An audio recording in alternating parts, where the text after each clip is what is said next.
Donner un titre honorifique à un joueur alors que la saison est suspendue, franchement ça le fait. Salut à tous, footeuses et footeux la famille, c'est Thomas, deux médias anglais ont voté pour le même joueur, c'est dingue. Le meilleur joueur de la saison de Première Ligue, on va voir ses stats complètement ouf, on va voir leurs déclarations, les journalistes, mais c'est incroyable comment ils le kiffent, en même temps c'est logique les amis. Les deux autres joueurs sur le podium avec leurs stats détaillées pour comparer nous-mêmes, bah ouais, c'est quand même mieux. Et aussi, franchement, la question à la fin de la vidéo, elle vaut le coup d'œil de ouf. Donc bombardez-moi cette barre des likes d'abord pour me faire plaisir, pour me récompenser, pour faire avancer la chaîne, progresser. Objectif 1000 likes les amis, vous pouvez le faire. Et le bouton s'abonner, juste en dessous aussi la cloche pour ne rater aucune vidéo. Bientôt 120 000 abonnés, c'est juste dingue. On y va avec Sadio Mané, vous l'avez vu dans la vignette, la miniature évidemment de la vidéo. Le joueur donc élu par deux médias anglais, Sky Sport et The Guardian, on va voir ça ensemble. Le Sénégalais le mérite, hein, c'est un monstre fini, c'est un des tout meilleurs. Donc honnêtement, il n'y a pas de photo pour moi. En tout cas, The Guardian. Alors, il parle d'abord de l'influence de Jordan Henderson, car il finit deuxième pour le journal anglais. D'ailleurs, c'est énorme de voir un joueur défensif à ce niveau-là, parce qu'ils ont tendance trop à mettre des joueurs prolifiques qui marquent des buts, mais mine de rien, un joueur comme ça, un patron, c'est important dans une équipe. Donc, il salue la performance de Henderson, mais Sadio Mané est remarquablement cohérent et atteint des sommets que son capitaine ne peut pas. La tentation pour les joueurs qui peuvent tout faire est d'en faire trop, petit tacle à ceux qui en font trop, mais Mané est trop intelligent pour ça. Il est la pure incarnation de cette équipe de Liverpool parce qu'il est extrêmement efficace. On verra ses stats, a écrit Paul Doyle, journaliste The Guardian. Il est rare d'avoir l'athlétisme et les compétences pour jouer comme il le fait, avoir la présence d'esprit pour utiliser ses dons de manière aussi efficace et désintéressé est encore plus rare, a-t-il ajouté. Donc en gros, c'est un monstre physique, rapide, QI football de ouf et en plus généreux, il fait des passes. Donc voilà, un équilibre énorme, il mérite ce titre. Un autre, donc média, comme je vous le disais, Sky Sport, un diffuseur, Player of the Season. 33% pour Mané et voilà le podium. Encore une fois, Jordan Henderson à 31%. On va voir ses stats et son influence sur les Reds, c'est juste ouf. Kevin De Bruyne, 21% aussi, il le mérite. Le Diable Rouge. On va voir ça justement, les stats de Mané.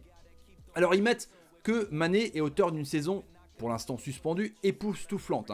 Il a été auteur de 14 buts et 6 passes en 26 matchs de Première Ligue. Donc il a fait pour l'instant moins bien que la saison dernière. Ses réalisations ont apporté 18 points à Liverpool, 2 de plus que tous les joueurs de Première Ligue et 8 de plus que Mohamed Salah. Truc de taré quand même. Donc c'est l'attaquant qui fait gagner le plus de points à son club. Par ailleurs, en plus d'être impliqué dans 32%, imaginez un tiers de tes buts, quoi, c'est un joueur entier, c'est juste fou. Mané fait partie des 6 attaquants qui ont le plus défendu cette saison. Comment on peut ne pas donner un titre à ce joueur-là? Encore une fois, je suis provocateur, mais est-ce que ce mec-là devrait pas avoir le ballon d'or, un de ces 4? Le mec qui collectionne les performances de ouf, quoi, tous les ans, de Southampton à Liverpool, quoi. C'est régulier, tu vois ce que je veux dire, c'est pas un one-shot, hein. Donc, c'est incroyable. Donc, on va voir, les amis, maintenant les stats de Jordan Henderson. C'est juste ouf, hein. 34 matchs avec lui, 28 victoires. 12 matchs en lui, 7 victoires. Il y a quand même un ratio de ouf, hein. C'est juste dingue. Ce mec-là, honnêtement, on comprend que, même s'il est défensif, le bloc, quand il joue, est beaucoup plus haut. Parce que 71 buts quand il est là, et seulement 23 quand il n'est pas là. Vous vous rendez compte quand même de l'influence, de la patte que met Jordan Henderson, le capitaine de Liverpool, sur son équipe. Ses stats sont juste mais démentiels. Quand j'ai lu ça, démentiels. Les stats maintenant de De Bruyne. Donc Henderson, les amis, dites-moi en commentaire ce que vous en pensez. Est-ce que pour lui, pour vous, il mérite d'être deuxième? Et justement, Kevin De Bruyne, 8 buts, 16 passes D, à 35%. Il marque, enfin il est concerné dans 35% des buts de Man City. Voilà.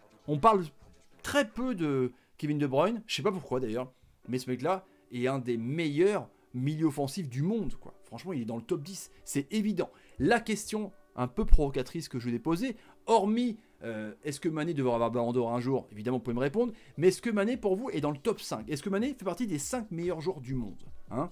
Quand on met, par exemple, je sais pas moi, un Messi, un Neymar, un Ronaldo, est-ce que Mané est dedans? Mbappé aussi, quoi. Est-ce que Mané est dedans? Dites-moi en commentaire, les amis. Partagez la vidéo sur Twitter, Facebook, Instagram et Snapchat. Et le petit like qui va bien. Salut, salut, salut, et salut. C'est ouf, mais c'est qu'un début.